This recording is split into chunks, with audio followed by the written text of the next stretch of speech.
Hi there, my name is Potatoes953, and a few months ago I was in a call with my friend Primal D, and we were talking about games like we usually do, and they suggested I check out Fire Emblem Three Houses. Now, this is a game I was vaguely familiar with, and I had seen the announcement trailer on the Nintendo Direct it was on, and like everyone else, I was disappointed in Byleth's inclusion in Smash. I had been vaguely interested in the game since it was a strategy game and I really enjoy those games, but with D's suggestion, I finally decided to buy it and check it out. So here we go.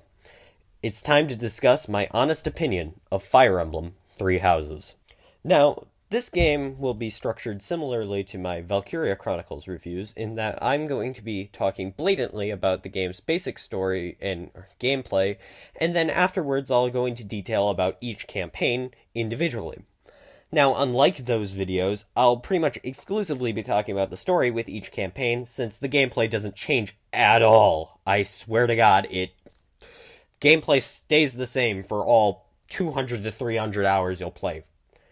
And if you cannot hear in my voice, I did go fucking insane, because I played all of the campaigns back to back with basically no breaks between them. So I know this game like the back of my right hand. So, basically, I'll go over the gameplay and basic plot, and then go into the reviews of each campaign later. Then, after I've gone through all of my thoughts on all of the campaigns, I'll talk about a few of my favorite characters, and then yeah. So, basically, skip to these timestamps if you want to skip right to the story review.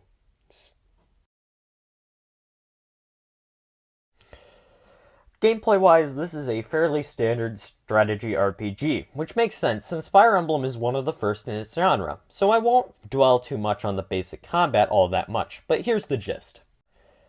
You have a tile-based system in which you play on, with different terrain types and effects. This is pretty standard stuff for strategy RPGs other than Valkyria Chronicles, so you'll likely already be familiar with the gameplay if you've played pretty much any strategy RPG. Where it differs from stuff like XCOM is the different unit types and how, since we're in a fantasy medieval Europe, everything basically comes down to hand. While we're still on the topic of standard strategy RPG stuff, let's talk about the level up system. This is one of the strengths of the game in my opinion. I think the level up system works really well. The basic one where you earn EXP for troops is pretty good, although I have a few critiques. The main thing is that non-combat actions net you very little EXP, which means healers will always lag behind the rest of your troops, and then they die even easier than they already would, since they're frail as shit. Second off is the fact that the game's enemies don't scale with the level of your allies. This is something I find irritating about most RPGs, but less so with this. If I have all of my troops at level 20, I should be fighting at level 15 to level 35 enemies regardless of where I am. This is what Fallout and Skyrim do. They don't necessarily need to be different enemies than they already would be, but they should still scale to give me a relative amount of challenge. This isn't generally a problem in Three Houses, since you're generally on par with the enemies on the month you are, but side quest missions are where this problem really presents itself. These are completely optional, and when you pick them up, they become stuck in your missions tab until you fight them. These missions will cost you one of your missions for the day as well. And they don't scale in EXP. This means that if I pick up a side quest mission, and never do it until the end of the game, all of the enemies will still be level 10s, making the mission completely worthless since I'm not going to make as much EXP and gold as I should be. It should scale to what level I am at. There's a second level up system in this game tied to the individual skills of every unit. Every unit has a set of skills based upon their stats in class. Since you're a professor, you are teaching the students skills, so every week you are able to teach them these skills based upon their morale level and your professor level, which I'll get into later. They also gain EXP for these skills based upon what class they are in battle. For example, a sniper will gain EXP in their bow skill whenever they use a bow. These skills will make them able to change classes based on how proficient they are in specific abilities needed for that class, like flying for flying classes and riding for cavalry classes. This system is pretty interesting, but it's mainly due to the fact that it works within the context of the setting. Honestly, this system becomes just as annoying as Valkyria Chronicles 2's level up system in classes once you get to your second or third campaign. Unlike with Valkyria Chronicles 2, where when you have enough credits you're just able to upgrade the class flat out, in this game it's random so long as the unit isn't exactly spec'd out in the way the game wants it to.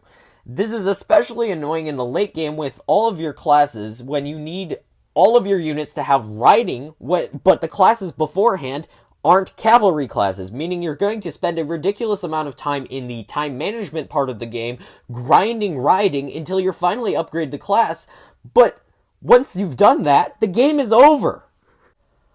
I know I just dogged a lot on the level up system in this game, despite the fact that I did say that I enjoyed them. And the truth is that I did enjoy them.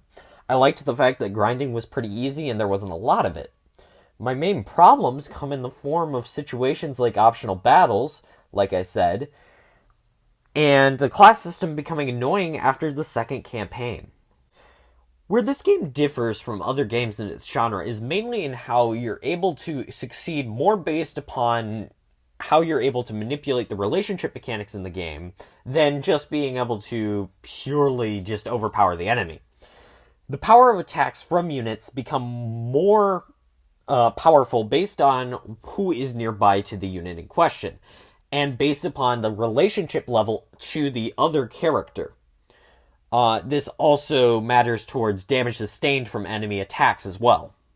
The closer a bond to other characters, the better a unit will do nearby to them. It's pretty minor. However, in harder difficulties and in later missions, understanding this mechanic is key to having a fun time. I really enjoy this mechanic because it gives you a tangible gameplay reason as to why you should do the support conversations, which is how you level this stuff up. As your units battle next to one another and do stuff to support each other in battle, there will be a little heart that pops up next to them that indicates that they've gained support points. When you gain enough of these, you unlock a support conversation between the two characters in question. This shows their friendship grow in a self-enclosed side story similar to what happens in Valkyria Chronicles 2 when the main character works next to his classmates. This is a great mechanic that especially works considering the setting and the characters. One thing I especially like is the fact that it's all optional.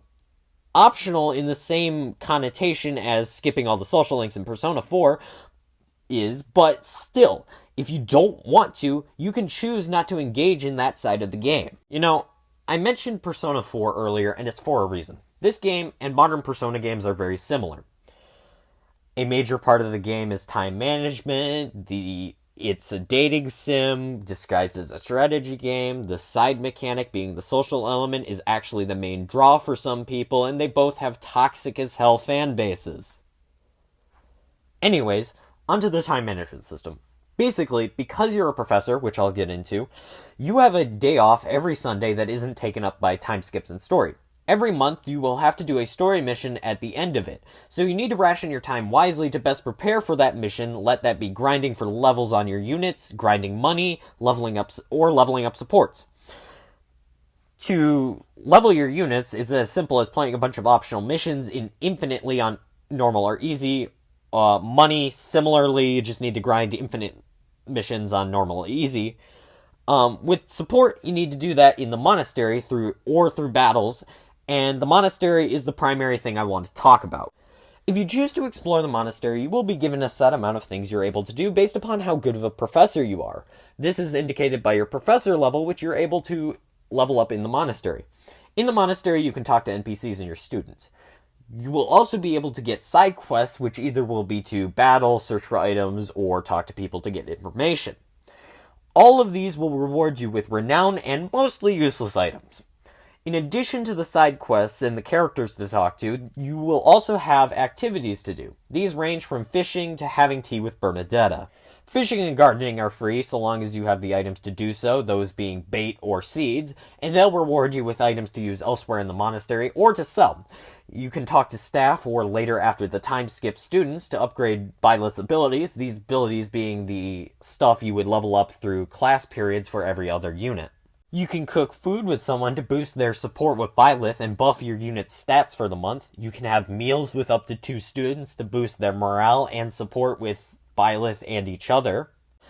You can hold choir practice with up to 2 students to boost their abilities and support with each other and Byleth. You can answer random questions left by anonymous students to boost their support with Byleth. You can enter students into tournaments to earn professor ranks and free weapons.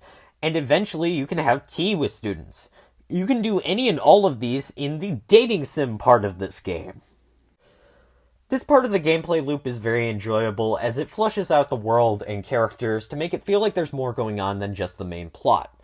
I really enjoy this kind of garbage in games because it gives you a break from the basic gameplay loop so it doesn't get quite as stale as it would otherwise, until you're on your 4th campaign and all aspects of the game are stale, which I'll get into later. Anyways, onto the main outline of the story. You are Byleth, or whatever you choose to name him or her. You are the son or daughter of Geralt, a famous mercenary. One night you find yourself in a dream about a conflict between Nemesis, the King of Liberation, and Saros, the prophet warrior of old, to whom the most popular religion of the subcontinent of Fodlan is based around. Suddenly, you find yourself in a dark space where you see a throne where a goddess sleeps, and oh god, it's literally Morgana. Fuck! Anyways, not Morgana asks you your name and birthday, and it really seems like Nintendo is trying to dox people. After talking to this goddess, you talk to Geralt, who tells you that you're moving up north to the kingdom tomorrow, but oh no, a bunch of high school students turn up on your doorstep. These are, of course, Claude, Dimitri, and Edelgard, the true main characters of the story. You help them fight a bunch of bandits, and you and Geralt are summoned to Garreg Mach Monastery, the home of the Church of Saros and the Knights of Saros, and the home of the Officers' Academy all of Fodlan uses to create their generals. You are summoned by Lady Rhea, the current Archbishop of the Church of Saros, to become the Academy's new professor. You then choose between the 3 houses of the game. This will decide what campaign you are doing. The Blue Lion House, which is Dimitri and the Kingdom, the Black Eagle House, which is Edelgard and the Empire, or the Church of Saros, and the Golden Deer House, which is Claude and the Alliance. Fodlan is split into 3 nations. The Empire to the south, which is a standard German-like monarchy with strong military traditions that every fantasy Europe has. The Kingdom to the north, which rules the frigid north, where General Winter commands all. And the Alliance to the east, which is a loose organization of lords that mostly rely on trade, similar to medieval Italy. Before choosing your house, the house leaders, Claude, Dimitri, and Edelgard, will give you a breakdown of the students in it, also known as the supporting cast. A major part of this game is getting to know the students, so on your first run you should choose the house who has the most appealing students to you. After this, you begin your quest, and all of the campaigns are basically the same up until a time skip. Before then, everything is hunky-dory, and you do basic stuff like fighting bandits, putting down perfectly legitimate rebellions against the church, and fighting an evil shadow organization of advanced peoples. Flame gets kidnapped by a guy called the Death Knight at one point. Spoilers happen to Geralt. Man, honestly, with the basic plot, all you need to know was the stuff I already talked about. Honestly, I feel that the basic plot, up until the time skip, is really something you should experience for yourself. Honestly, I'm really making this review to talk about my feelings on the individual campaigns, so if you haven't played the game yet, I think this should be enough for you to gauge whether or not you're interested or not.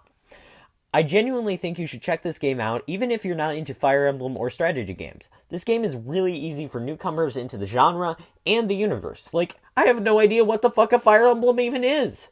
This game is something I highly recommend. Now, I want to move on to what I really wanted to talk about, being each campaign individually. The first one we're going to talk about is the Alliance and Claude's campaign, and for anyone who doesn't care, it's the yellow one. In this campaign, you mainly follow Claude, as he is an outsider to Fodlan and has radical ideas for the people of the subcontinent, like Crazy Thought, not following a religion that has turned into a cult following one immortal person, and that racism is bad! In this campaign, you'll view Claude and the crew dodging and weaving through the complicated politics and political structure of the Alliance as you try to appease the Lords by putting their interests forward. This is a really large strong suit of this campaign. In the other 3 campaigns, you don't really go into the reality of fighting a war and how you need to appease all the different parties involved to prevent them from leaving. You see this a little bit in the Kingdom campaign, but not to the same extent. At the same time, if you're disinterested in the politics, in reality, you don't really need to worry about it since it's all going on in the background and is only really shown directly, like, twice. Another interesting part of this balance is Byleth's role in the war as more than just the main commander, as they're tasked by Claude to keep the Knights of Seiros under control and to prevent them from leaving the group and doing their own thing. Another large part of what I really enjoyed about this campaign is the characters and how they interact with the story enough to matter, unlike what we'll get into when I talk about the Knights of Seiros campaign. I personally immensely dislike Hilda, but at the same time I really enjoyed how, because of her older brother, she is used as the primary bridge between the main cast and the army. Lorenz plays a big role in demonstrating the fractured nature of the Alliance, as his family is a wild card and is the family the group needs to appease in order to hold the front line. Lysithea plays a big role in giving the player and the main cast a reason to go against Edelgard, despite the fact that Claude and Edelgard's ideals match up very similarly. The way these minor characters are used in the plot is great, but at the same time I failed to find anything Raphael, Ignatz, and Leone did for the plot. Sure, Leone has that bizarre relationship with Geralt, which is, it's something, I'll tell you that much. And Raphael and Ignatz have that paralogue where you fight the Merchants Association because Lorenz's father is an asshole, but that's a thing on every campaign. Now, this might sound like a complaint, but honestly, you'll find that I'm going to be saying that about most of the campaigns. And yes, I am aware I haven't mentioned Marianne, and that's because I'm going to be talking about her later in greater detail. When it comes to the greater plot, I think this one's very well-rounded, and I think it's the perfect story to tell for Claude and the Alliance, which is something one campaign can't say for itself. Now, the events before the time skip are the same as every other campaign, so before the time skip you have to watch the same fights and battles and the same, basic story structure as the rest of the campaigns, but the consequences for what happens before the time skip are slightly different as they mold Claude. The main incident I want to talk about is Miklon's betrayal and the Agarthans before the time skip. First, we'll talk about Miklon, who is Sylvain's brother. So basically, Miklon goes rogue with the help of the Western Church because the Central Church are assholes. And the Central Church tasks you with killing Miklon and destroying the rebellion, all for the sake of we told you so, so you better do so without question. Now, this event is in every campaign. However, the implications are different here. In this campaign, it proves to Claude that the real cause behind Fodlan's lack of change and hatred of anyone different is stirred up by the Church, who refuses to change and calls it heresy simply because it challenges the status quo. Miklon's rebellion is made up of foreigners, peasants, and those who are casted from society, and rise up for the sake of change. Next, we need to talk about the Agarthans. Before the time skip, they do several things in the main plot, like kidnapping Flayn and causing spoilers to happen to Geralt. In this campaign, their actions further lead Claude down the path of wishing to make it so that the Church's power over the people and their control over what the people do with themselves were gone. They show the fact that the Church will try to annihilate anything that is different from what they preach and set as a standard. Furthermore, Tomas, the librarian/Agarthan in disguise, is most involved in the main plot before his reveal in this campaign. He hints to Claude that the Church may be hiding what they deem to be dangerous information. After the time skip in the battle for Garreg Mach, you meet Claude and the gang and you go into the more interesting stuff I laid out earlier. You first take the Great Bridge of Myrddin, like with every campaign, but for different reasons in this campaign. Rather than solely for the purpose of moving troops through it, instead it's about keeping House Gloucester in check to ensure they don't start a civil war. After reclaiming the bridge, the Alliance Lords still refuse to send reinforcements because they're dumbasses. You then go to Claude's friend Judith, who gives you her troops and support. You need to rendezvous with her army in ALL, the Valley of Torment, but before then you fight a pro-Empire Kingdom army there. This event happens in every campaign other than the Empire one, but it doesn't really add much to them other than giving you a reason to have an army. The only real thing that changes in this campaign is the fact that Judith has a greater presence in the Alliance campaign. After getting your reinforcements, you then get to the second battle at Gronder Field. This is where you find and fight Dimitri's ghost army because they refuse to cooperate and communicate with Claude. This shows how, despite attempts to work together, each of the three rulers are predestined to fight each other due to the fact that they refuse to change unless it's done through bloodshed and death. Dimitri dies in this mission, leaving the kingdom in shambles as they no longer have a king or country to call their own, leading them to be left as a backwater for the remainder of the war. After this, we go to try to take a large fort in the Empire, and this is where you team up with a band of Almirans to take a fortress city. This mission shows how, despite the fact that the Alliance and the Almirans have a bitter rivalry with each other, they can still work together under the same banner to defeat an enemy. Even in this mission, most of the characters are against working with them until they realize that they are no different than one another. Here is a point that is never brought up in any of the campaigns, and only the player will ever notice, and that is the fact that the Elmira and Fodlan are actually very, very similar. The Elmirans are meant to be an equivalent to the Turks and Hordes from our timeline, and they are supposed to be this country that are warmongers and do nothing but fight, but frankly, when you compare it to Fodlan, they're basically the same. Fodlan wiped out a large portion of people in a genocide just because they were different. They war with bandits all the time. They subjugated an entire island nation because they thought it'd be funny. And who's at the center of all of this culture? The church, the nobles, and the rulers.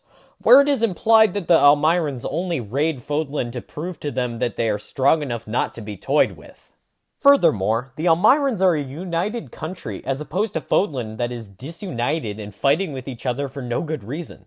The Almirans showing up in this mission doesn't just show us that Claude is actually their prince, but it also shows that Fodlaners and Almirans are no different.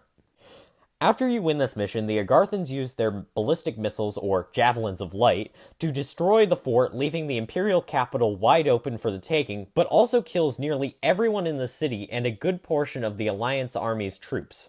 After recovering from this blow, the army then marches on the Imperial capital to finish the fight. And this mission is really cool, because you actually need to think about what you're doing, because there's a lot of long-range weaponry everywhere. This mission is also really cool because of the sheer spectacle of it. This one doesn't really have any value towards the message of this campaign, except for when Hubert gives you a hint about those who slither in the dark, or how I prefer to call them, the Agarthans. Finally, we reach the Imperial Palace, where you fight Edelgard and her army and destroy her and the Empire once and for all. In this mission, you get the help of Dedu, Dimitri's right-hand man, and a man from Duscur, that race that were victims of genocide. People from Duscur are looked down upon by everyone as scum, but rather than fight it, Claude welcomes his help without any fears of betrayal or anything, as if first off, he was a classmate, and second off, because Claude hates everything to do with this racism.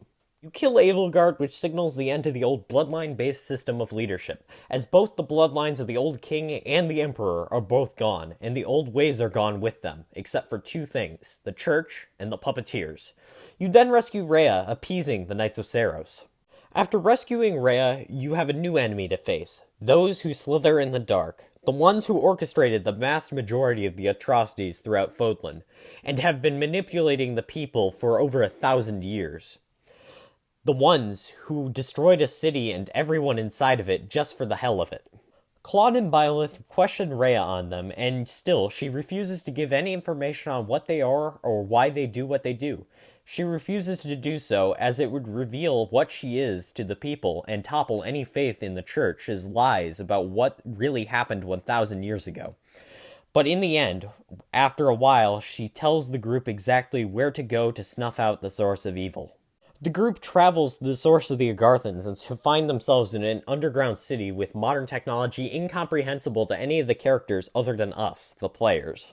You battle it out with their army, and after finally defeating them, they play their last card to prevent the people of the world from enjoying their technology and culture, to prevent themselves from acclimating to the world and changing to it. They fire their ballistic missiles to destroy themselves, as the people of Fodlan can never know of them. But just as the missiles are about to destroy the main characters, Rhea steps in and destroys several of them as the Immaculate One, shielding the group from being destroyed with the ancient civilization, and in the process being severely wounded. Change must come, at the sacrifice of those who hold it back. But these bombs not only destroy an ancient civilization, but they woke another ancient being. In the final chapter, you face a zombified version of the Fell King Nemesis, the King of Liberation, and an army of zombie versions of his allies. They pillage and destroy everything in their way for their quest of liberation. The reunited Fodlan must gather together and destroy this ancient foe who fights for a cause that has already been won. To destroy the goddess and her people. To prevent him from destroying any more, Claude and the group must battle this monster. Nemesis, the King of Liberation, battles Claude, the King of Reunification, and with the help of his faithful teacher, the Ashen Demon, they defeat Nemesis and, in turn, kill all of the old. They destroy the last reason for the church to have any more power than that of a religious organization. They destroy all that stood in the way of Fodlan deciding its own future, and to ensure his dream comes true, Claude leaves and returns to his homeland. The Golden Deer House campaign shows us change, changing ideologies, ruling parties, and most importantly, ideas. In this campaign, you completely get rid of all that holds Fodlan back from moving on and choosing its own destiny. To never give in to the call of yesterday, but using its call to guide themselves forward. It shows Fodlan how the face of the goddess was twisted to control the people. It shows the puppeteers losing their strings and allowing their marionette to perform freely. And at the same time, Claude chooses not to play a part in moving Fodlan past its new dawn, instead opting to allow it to choose its own destiny. This campaign showed us how the inequalities of Fodlan and the disallowment of anything new has left it in ruins, entombing stolen time. Time it could have spent moving forward for the sake of the people living in it. Overall, I think this campaign was great. I really enjoyed it. One thing I wish was more present is more interaction with the main plot, with the side characters, particularly the ones I mentioned earlier. Sure, the paralogs are supposed to do that, but at the same time, most of the side characters just became yes men towards Claude and Byleth. Overall, really good campaign. Well, that was a bitch to edit. Overall, I hope you enjoyed that video. If you did, leave a like, subscribe for part 2. This video was supposed to be much longer, but then I realized there was a lot to say for the other 4 campaigns. So, yeah. See you next time. I hope you have a fantastic day and a fantastic life. Goodbye.